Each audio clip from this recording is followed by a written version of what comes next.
This problem involves finding the largest connected component in an undirected graph.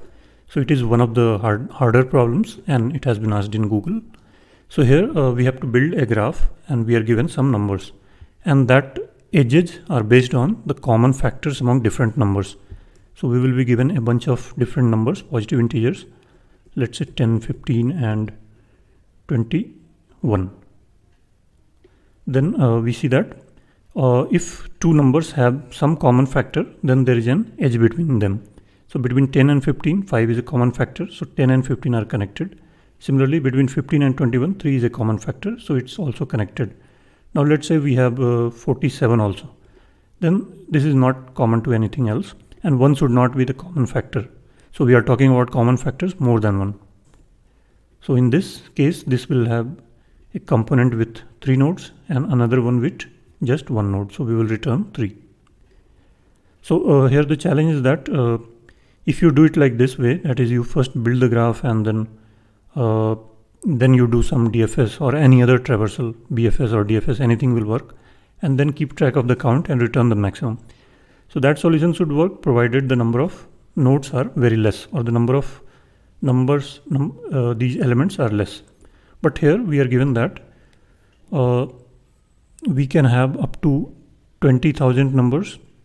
So in the worst case, if we have some number close to 20,000 elements in this input, then we may have to do it 20,000 square times. For example, if you are comparing whether this number and this number has common factors or not, you have to check with everything else. And similarly for this one, so n multiplied by n minus 1 by 2, that is n square computation should be done in building the graph itself, and that may exceed the time limit, so that will not work. So here we will use another approach that will be based on union find algorithm or disjoint sets. So here what we are interested in, so each node should be present in some group, and we are interested in, so group denotes the connected components. So let's first see it using the graph method, graph traversal method, then we will come to disjoint set structure. So 20 and 50, so let's draw this 20. Is 20 and 50, do they have a common factor? Yes, 10 is common, even 2 is common. So 20 and 50 are connected. Now 20 and 9 does not have any common factor other than 1. Similarly with 20 and 63, so these are not connected, at least to 20. Next, 50 is connected to 20. Is 50 connected to anything else? No. Now is 9 connected to anything else? 63, they have a common factor of 3. So these are connected, but 63 is not connected to anything else. So in this case, this graph has 2 connected components. So you start DFS from here, mark it visited, or you can assign some number to it, like 1, 1 when you do first DFS. Then you have to start another DFS in order to visit other nodes, other connected components, or you can do BFS also, both are fine. And here we assign 2, 2. Now you see that count of 1 is 2, count of 2 is 2. So max is 2 only, both are equal. So you return 2. So this approach should work, but as I said, we have 20k elements can be there, and if you take the square, it will be 20 into 20 multiplied by 1000 into 1000. So 400 million operations just to check whether, just to build the graph. And for checking the common factor also, again you will have to do some work here. So we will not follow this approach. We are just interested in the group. For example, 20 and 50 belong to group 1.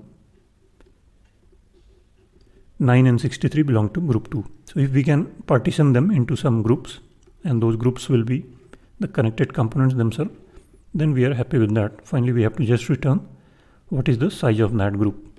So here its union find algorithm will come in handy. First, let's look at the union set data structure, or disjoint set, or union find data structure rather, and disjoint set. So this is a data structure which is used to partition a set into disjoint sets.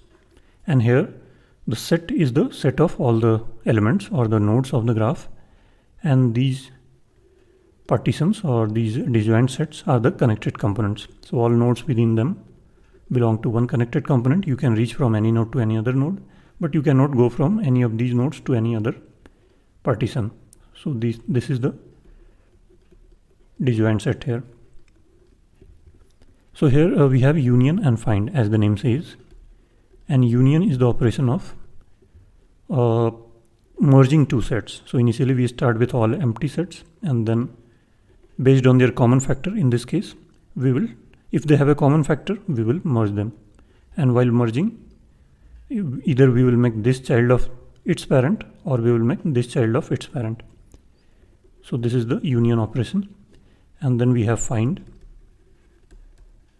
So it will return the parent. So it can be like this.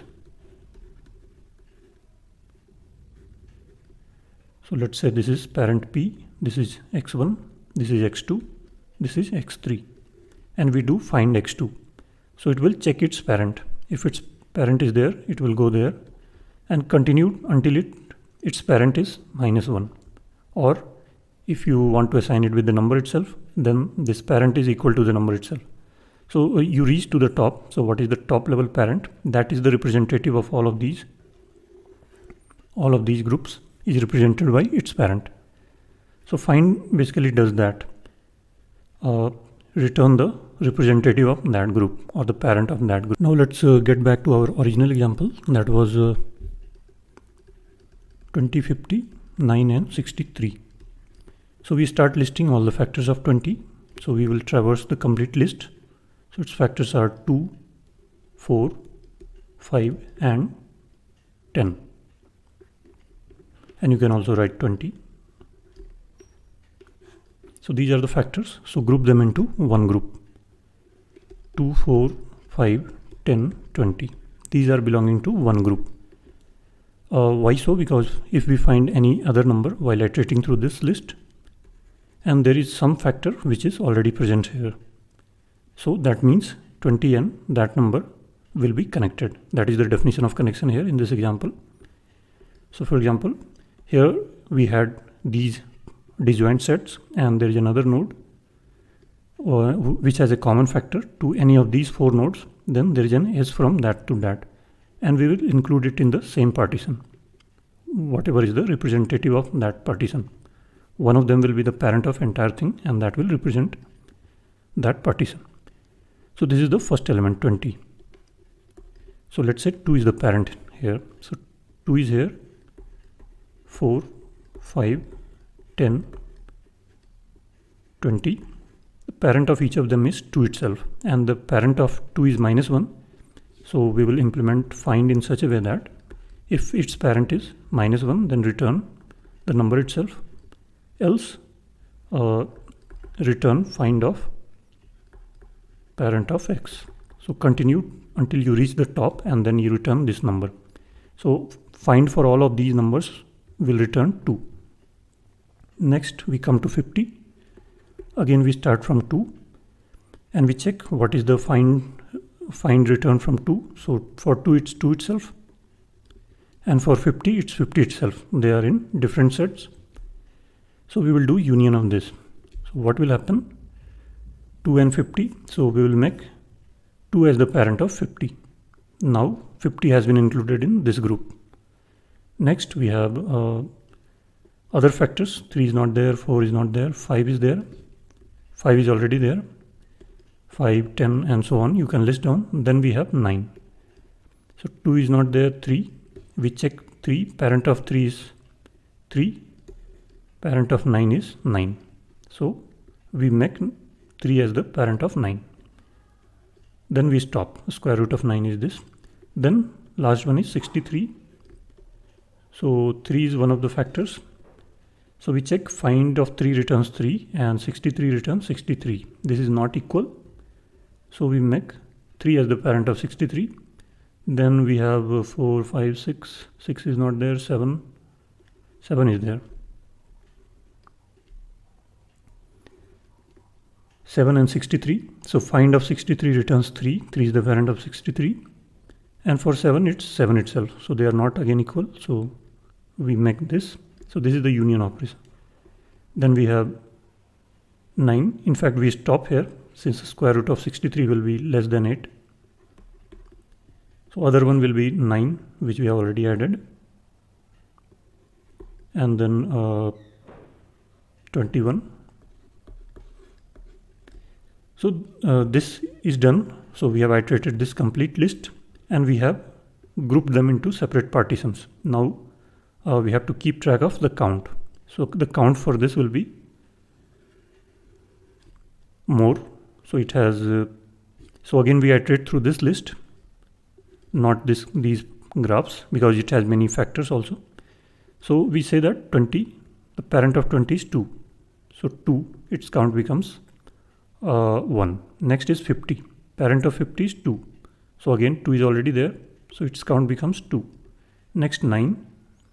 So its parent is 3. 3 key is not present. So we insert 3 and its count is 1. Then 63. Its parent is 3. So it's already present this key. So increase it. So it's 2. And we have iterated this list. And now the max among them is 2. So we can return 2 here. So this is the essence of this algorithm and how we can apply union find for this problem. So I had tried with the graph approach and I found that the time limit was exceeding. For the union find algorithm, the solution was accepted. So let's go through this. So what find does, so we give one x and its job is to return its parent. So it will simply go up the tree and when it reaches the top, its parent will be -1, so it will return the number itself. So for all of these, 3 will be returned. For all of these, 2 will be returned. So for that, we are keeping a parent vector here initialized to -1. So for the parent itself, the root node, the parent will be -1. So the find will return the number itself. Otherwise, it will recursively call. And why is it 1 extra than this here? Because the numbers here are from 1 to 100,000. And if we keep just this one, then here we need to call -1 each time. So wherever you are seeing parent, just call -1 and it should work. So that's why for simplicity we added 1 extra. So the last index will never be used. And that is the job of find, very simple. And the job of union is that check what is their parents. So for example, if we have to do the union of 21 and 9, we will see that parent of 21 is 3, parent of 9 is 3. So they are same, so we don't have to do anything. But let's say you are asked to do the union of 21 and 5, then you will see that parent of 5 is 2, parent of 21 is 3. So they are different. So you will either make 3 as the child of this or 2 as the child of this. So that's the job of union. First find the parents. If they are not same, then only make one of them as the child of other, otherwise do nothing. Then this is the main problem. Here we are iterating through this element list and we are taking all the factors. So we are going till the square root of x because the other factor we can get by dividing it with the other factor. And we are taking the union of factor and the number. So the number and all its factors are in the same group.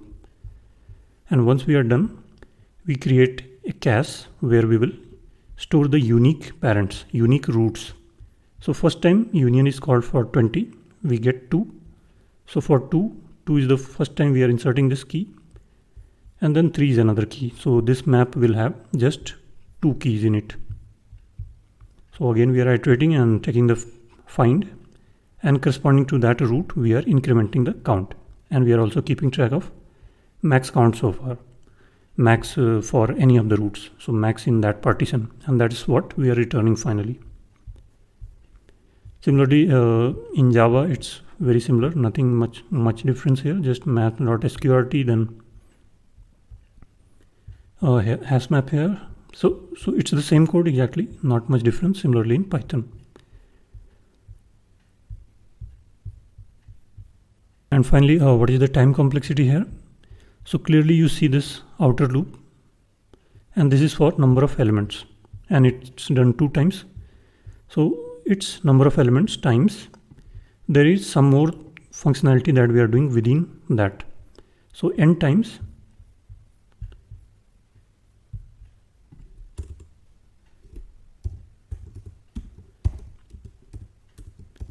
so how many times, what is the time complexity of this inner loop? Till square root of x. So it will depend on x itself. So let's take the maximum of such x, which is max of ai, and square root of that. So this is the worst case time complexity. And space, we are keeping this parent array, which is 100,000. So that is the space complexity. This other unordered map or the cache, this dictionary will have just unique roots. So this will be less than this. So this is the space complexity and this is the time complexity.